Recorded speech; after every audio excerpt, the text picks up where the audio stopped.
दोस्तों नमस्कार। स्वागत है हमारे YouTube चैनल पर। आप भी ग्रुप 5 में यदि आप आवेदन किए हैं तो तैयारी चालू होगी। नोटिफिकेशन भी उसका एक जारी हो चुका है जो नोटिस के रूप में आया है कि अब जल्द ही इसके एग्ज़ाम अपने टाइम से चालू होंगे, तो आप अपनी तैयारी कर रहे होंगे। इसमें एक ज़्यादा इम्पोर्टेंट रोल अदा करता है ये आपका प्रीवियस ईयर पेपर। इसको अब देखने से एक चीज़ काफ़ी समझ में आती है कि पेपर जो पैटर्न है हमारा किस लेवल का आता है। तो आज हम चर्चा करेंगे ग्रुप 5 में जो 12th लेवल की पोस्ट होती हैं, जिसमें केवल मात्र 12th चाहिए, जिसमें लैब अटेंडेंट आते हैं, ड्रेसर रूम वाले आते हैं, कई सारी पोस्टें उसमें शामिल होती हैं। तो 12th लेवल वाले के लिए हम चर्चा करेंगे आज। तो इसको पूरा अच्छे से देख लें। ये जो पहले 25 क्वेश्चन आते हैं ये तो सामान्य क्वेश्चन है। जनरल साइंस भी रहती है, जनरल हिंदी भी रहती है, इंग्लिश भी रहती है, रीजनिंग भी रहती है, मैथ भी रहती है। तो 25 क्वेश्चन आप देख लेंगे। हम चर्चा करते हैं जो 12th लेवल से फिजिक्स, केमिस्ट्री और बायोलॉजी के पेपर आते हैं। तो उसको आप देखेंगे, थोड़ा सा ये अंदाज़ा लगता है कि पेपर किस पैटर्न में आता है और कितने लेवल तक का आता है। तो आपको हल करने में काफ़ी आसानी होगी। यहाँ पे आप देख सकते हैं क्वेश्चन नंबर 25 में ये हिंदी का क्वेश्चन था। अब हम चर्चा करते हैं क्वेश्चन नंबर 26 से। इसमें कह रहा निम्नलिखित कथनों पर विचार करो। पत्ती पर सिरा था, सिरकाओं के विन्यास को सिरा विन्यास कहते हैं। और दूसरा क्या कहता है, यदि यह डिजाइन मध्य सिरा के दोनों किनारों पर जाल की तरह है तो सिरा विन्यास जालीदार है। इसमें कौन कौन से सही है ये पूछ रहा है। तो इसके तो सी है, 1 और 2 दोनों। क्वेश्चन दिखाने का मात्र हमारा उद्देश्य ये है कि आप क्वेश्चन को अच्छे से रख लें और ये देख लें कि बायोलॉजी वाले पार्ट से कितने क्वेश्चन रहते हैं, किस लेवल के रहते हैं। फिजिक्स वाले क्वेश्चन से, जो फिजिक्स वाला पार्ट है उसका कौन से लेवल के क्वेश्चन आते हैं और कितने क्वेश्चन रहते हैं। तो इसको आप एक अंदाज़ा लगा सकते हैं कि कितने क्वेश्चन फिजिक्स से, कितने क्वेश्चन केमिस्ट्री से, कितने क्वेश्चन बायोलॉजी से। थोड़ा बहुत ही आगे पीछे हो सकते हैं लेकिन लगभग पैटर्न इसका यही रहेगा। इसी प्रकार क्वेश्चन नंबर 27 है बायोलॉजी के पार्ट से, इसको आप देख सकते हैं अच्छे से। फिर क्वेश्चन नंबर 28 क्या कहता है, टोपो आइसोसोमेरस की क्रिया कहाँ पे होती में परिवर्तन लाता है। ये भी आपके बायोलॉजी का क्वेश्चन है, इसको आप देख लेंगे। बंद गोलाकार डबल रेसिए डीएनए से। नेक्स्ट क्वेश्चन क्या कहता है, जो डीएनए रूपदा है यानी डीएनए टेम्पलेट्स पर संदेश वाहक आरएनए का संश्लेषण होता है एक दिशीय। उसके बाद है नेक्स्ट क्वेश्चन, क्वेश्चन नंबर 30 कि प्रारंभन जो कारक होता है सिग्मा और समापन कारक होता है रो, उसके साथ क्षणिक रूप से जुड़े बिना आरएनए पॉलीमरेज केवल किस प्रक्रिया को प्रेरित करने में सक्षम होते हैं। तो इनको आप देख लेंगे। इसका जो उत्तर है करेक्ट आंसर बी है। ड्रेसर डार्क रूम के लिए आया था वो। टैपिटम की कोशिकाओं में घने कोशिका द्रव्य होते हैं और आमतौर पर यह कहाँ होते हैं, एक से अधिक केंद्रक होते हैं इसमें। फिर नेक्स्ट है पीतपिंड प्रोजेस्टेरॉन को स्रावित करता है जो नकारात्मक प्रतिक्रिया कराता है और स्रावित करने से रोकता है। इसका राइट आंसर होगा सी यानी LH और FSH। उसके बाद है एक तंत्रिका कोशिका यानी कि न्यूरॉन, जिसमें बहुत से छोटे छोटे द्रुमिका और एकल लंबा अक्षतंतु होता है, वह है एक बहुध्रुवी तंत्रिका कोशिका। फिर नेक्स्ट क्वेश्चन नंबर है उपदंश निम्नलिखित में से किस जीवाणु के कारण होता है। तो इसका राइट आंसर होगा ए ट्रैपोनेमा पैलिडम। फिर उसके बाद नेक्स्ट क्वेश्चन है प्रसव के लिए संकेत पूर्ण विकसित भ्रूण और प्लेसेंटा से उत्पन्न होते हैं जो हल्के गर्भाशय संकुचन को प्रेरित करते हैं, जिसे कहा जाता है भ्रूण इंजेक्शन रिफ्लेक्स। नेक्स्ट है जब एल्कोहल की वाष्प को कॉपर या जिंक ऑक्साइड पर प्रवाहित करते हैं तो कौन से यौगिक के बनने की संभावना नहीं होगी। तो इसका राइट आंसर होगा एल्काइन। आंसर नंबर बी है। ये केमिस्ट्री पार्ट से क्वेश्चन है। फिर नेक्स्ट क्या कहता है, निम्नलिखित में से कौन सा एंजाइम स्टार्च का माल्टोस में परिवर्तन करता है। ये डाइस्टेज है।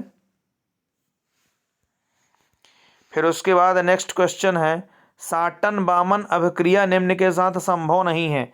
तो इसका जो राइट आंसर ये होगा C6H5CONH2।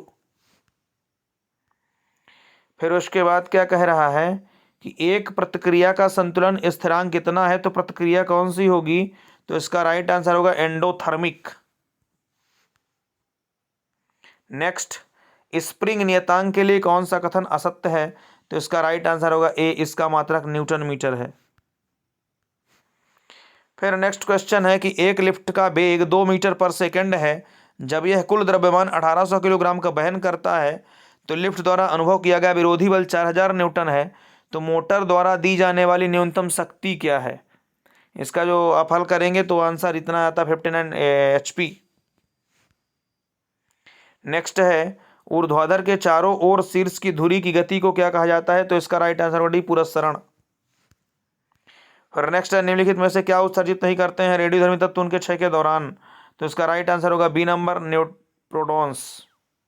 फिर नेक्स्ट है, प्रेरण की इकाई, तो ये volt ampere, volt second ampere होती है, सी नंबर। फिर नेक्स्ट है, एक गाड़ी यल को की आधी दूरी v1 चाल से चलती है तथा शेष आधी दूरी v2 चाल से चलती है, तो उसकी औसत चाल क्या होगी? तो इसका राइट आंसर होगा सी 2v1v2 अपान v1 प्लस v2।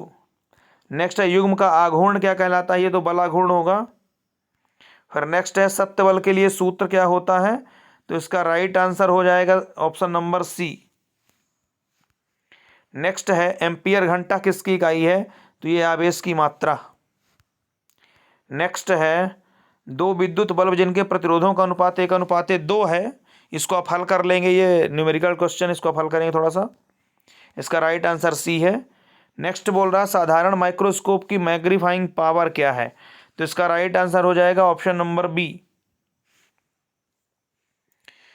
फिर नेक्स्ट है, यक्स किरणें जो उत्पन्न होती हैं उनका न्यूनतम तरंगदैर्घ्य त्वरित इलेक्ट्रॉन के विभवांतर जो कि वोल्ट्स में है किसके बराबर होगा? तो इसका राइट आंसर हो जाएगा ऑप्शन नंबर सी। फिर एक न्यूमेरिकल आया, ये 10 न्यूटन का एक बल है जो 20 किलोग्राम द्रव्यमान वाली वस्तु पर 10 सेकंड तक कार्यरत है, तो उस पर संवेग परिवर्तन की दर क्या होगी? नेक्स्ट क्वेश्चन भी एक न्यूमेरिकल, इसको हल कर लेंगे आप। फिर ऐसे क्वेश्चन नंबर, ये भी है न्यूमेरिकल ही है, इसको हल करेंगे। ये भी एक न्यूमेरिकल हो गया, इसकी घूर्णन त्रिज्या कितनी होगी? 4 मीटर। फिर उसके बाद कहता है, दो द्रव्यमानों के बीच की दूरी दोगुनी कर दी जाए तो उसका गुरुत्वाकर्षण बल क्या होगा? तो इसका 1/4 हो जाएगा, इसको आप लगा लेंगे, आसान क्वेश्चन है ये। प्रकाश इलेक्ट्रॉन की अधिकतम ऊर्जा किस प्रकार निर्भर करती है? ये होगा प्रकाश की आवृत्ति पर। फिर नेक्स्ट क्वेश्चन संधारित्र का है ये, इसको आप हल करेंगे। नेक्स्ट है, पृथ्वी के चुंबकीय क्षेत्र का क्षैतिज घटक कहाँ पर शून्य हो जाता है? तो ये ध्रुवों पर होगा, ऑप्शन नंबर बी। नेक्स्ट है, यदि एक संधारित्र C का प्रेरकत्व L के एक प्रेरक के साथ श्रृंखला में जोड़ा जाता है तो उसकी कोणीय आवृत्ति क्या होगी? तो इसका राइट आंसर है डी, 1/√LC। ये क्वेश्चन हल कर लेंगे इसको। नेक्स्ट है, यदि सीधी रेखा में चलती हुई वस्तु का संवेग 50% बढ़ा दिया तो उसकी गतिज ऊर्जा में कितने % वृद्धि होगी? इसको आप हल करेंगे। इसका राइट आंसर 125% आता है। धारा मापी को अमीटर में बदलने के लिए उसमें क्या जोड़ दिया जाता है? तो अल्पमान के प्रतिरोध को समांतर क्रम में। नेक्स्ट है, आदर्श वोल्टमीटर का प्रतिरोध कितना होता है? तो ये शून्य अनंत होगा, सॉरी, डी नंबर ऑप्शन इसका। क्लोरीन में इलेक्ट्रॉनों की संख्या 18 होती है, इसका राइट आंसर बी होगा। क्लोरीन माइनस आयन है, ऋणात्मक आयन है ये। निम्नलिखित में से कौन सा कक्षक सबसे अधिक ऊर्जा वाला होगा? तो इसमें ये ऑप्शन देख के हल कर पाएंगे, 7 नंबर वाला होगा ये, 7S, option number D. Next question है, ये जो इलेक्ट्रॉनिक विन्यास दिया ये किसका हुआ? तो इसमें अंतिम में 3s1 है, तो ये जो पहला ग्रुप है उसका है, तो इसके लिए आंसर नंबर बी होगा, M2O। नेक्स्ट है, 2 मोल C2H5OH के अधिक्य में जलने पर कितना ग्राम CO2 प्राप्त होगा? इसको हल कर लेंगे, तो इसका राइट आंसर बी नंबर आ जाएगा। नेक्स्ट क्वेश्चन है, द्विगंशी क्वांटम संख्या का मान 1 होने पर कक्षक का आकार क्या होगा? तो इसका तो बी डम्बल आकार होगा।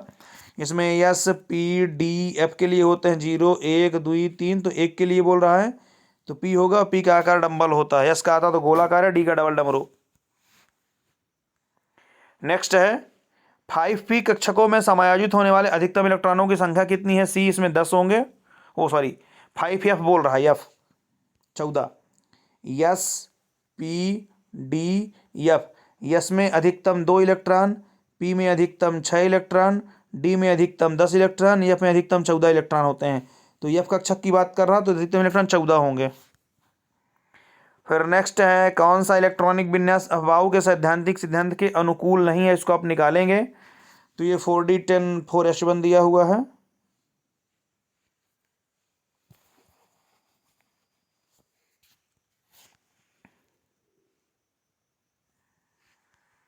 फिर नेक्स्ट क्वेश्चन है, सेल स्थिरांक की इकाई पूछ रहा तो सेंटीमीटर इनवर्स होगी, option number D.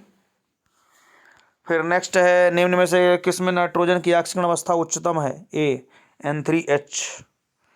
Next question है, कार्बोनेट गैस को गर्म करने पर कार्बन डाइऑक्साइड मुक्त होती है, इसमें इस प्रक्रम को क्या कहते हैं? ये निस्तापन कहलाता है।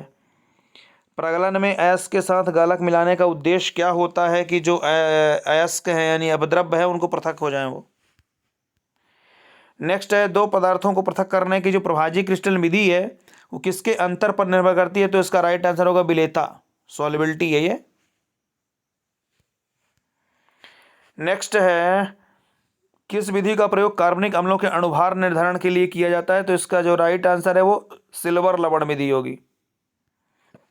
ये एक सवाल दिया होगा, इसको हल कर लेंगे, सरल सवाल है ये। C6H12O6 का राइट आंसर होगा। ब्यूनायास में एस का मतलब स्टाइरीन होता है, ये तो आप पढ़ेंगे बहुलक वाले पाठ में। फिर नेक्स्ट है, पीवीसी में कौन थर्मोप्लास्टिक है, सॉरी कौन सा थर्मोप्लास्टिक है? पीवीसी होगा ये। निम्नलिखित में से किस प्रकार के ठोस क्रिस्टल ऊष्मा और बिजली का संचालन करते हैं? तो इसका राइट आंसर धात्विक होगा। विद्युत अपघटन की क्रिया में कैथोड पर क्या होता है? तो इसका राइट आंसर अपचयन होगा। ये IUPAC नाम पूछा, इसको आप हल कर लेंगे, इसका राइट आंसर C नंबर होगा। नेक्स्ट है, किसका द्विध्रुव आघूर्ण सबसे अधिक होगा? इसको भी आप हल करेंगे, इसका राइट आंसर डी होगा। हेलो एल्केन का क्वथनांक उच्चतम होता है तो आयोडीन का होगा। कास्ट स्प्लिट मेथिल एल्कोहल यानी मेथेनॉल होगा, इसका राइट आंसर। नेक्स्ट है, LiLH4 द्वारा जो लिथियम एल्यूमिनियम हाइड्राइड है एस्टिक अम्ल का किस में परिवर्तित होता है? तो ये एथिल एल्कोहल हो जाएगा। एक फैराडे का विद्युत कॉपर सल्फेट के घोल से कितना ग्राम तांबा मुक्त करता है? ये एक सवाल हल करेंगे आप। उसके बाद कौन सा सूक्ष्म पोषक तत्व है? तो इसका राइट आंसर कॉपर होगा। किस भाग में नाइट्रोजन एवं पोटेशियम की कमी के लक्षण सर्वप्रथम दिखाई देते हैं? तो ये वृद्धप्राय जो पत्ती होती है उनमें दिखता है। CAM पौधों में रंध्रों की एक विशेषता क्या होती है कि ये रात में खुलते हैं और दिन में बंद हो जाते हैं। नेक्स्ट है, अदरक एक क्या है? तो ये एक रूपांतरित तना है। नेक्स्ट है, बंद पुष्पों में परागण की जो घटना होती है वो क्या कहलाती है? तो राइट आंसर इसका होगा क्लिस्टोगैमी। चारण खाद्य श्रृंखला के आधार पर जीव उत्पादक निर्माता प्रोड्यूसर होते हैं। नेक्स्ट है, विटामिन ए किस में प्रचुर मात्रा में होता है? तो इसको अब गाजर है, इसको पढ़ लेंगे थोड़ा सा। मानव शरीर में निम्न में से कौन सा हार्मोन रक्त कैल्शियम और फास्फेट को नियंत्रित करता है? Parathyroid hormones. श्वसन का लक्ष्य रक्त में घुले हुए किन पदार्थों की सांद्रता को नियंत्रित करना है? तो ऑक्सीजन, कार्बन डाइऑक्साइड और हाइड्रोजन आयन होते हैं। त्वचा के स्ट्रेटम कार्नियम के निर्माण के लिए कौन सा कोशिका प्रकार जिम्मेदार होता है? तो ये होता है कैरोटिन कोशिकाएं। नेक्स्ट क्वेश्चन है, सूचीबद्ध हड्डियों में कौन सा सबसे न्यून यानी घटिया हड्डी होती है? हाइड है ये ऑप्शन नंबर डी है। नेक्स्ट और लास्ट क्वेश्चन है, एक हड्डी को दूसरे हड्डी से जोड़ने वाली संरचना यानी हड्डी को हड्डी से मिलाने वाली संरचना क्या कहलाती है? तो ये लिगामेंट है। और हड्डी को अस्थि से जोड़ने वाली वो टेंडन कहलाती है, वो भी आप आगे देखेंगे। तो इस प्रकार ये 12th लेवल का पेपर आता है, इसको अच्छे से देख लें और जुड़े जरूर रहें, सब्सक्राइब कर लें जिससे लेटेस्ट इन्फॉर्मेशन आप तक पहुँचते रहे। बहुत बहुत धन्यवाद मित्रों, जरूर शेयर कर दें।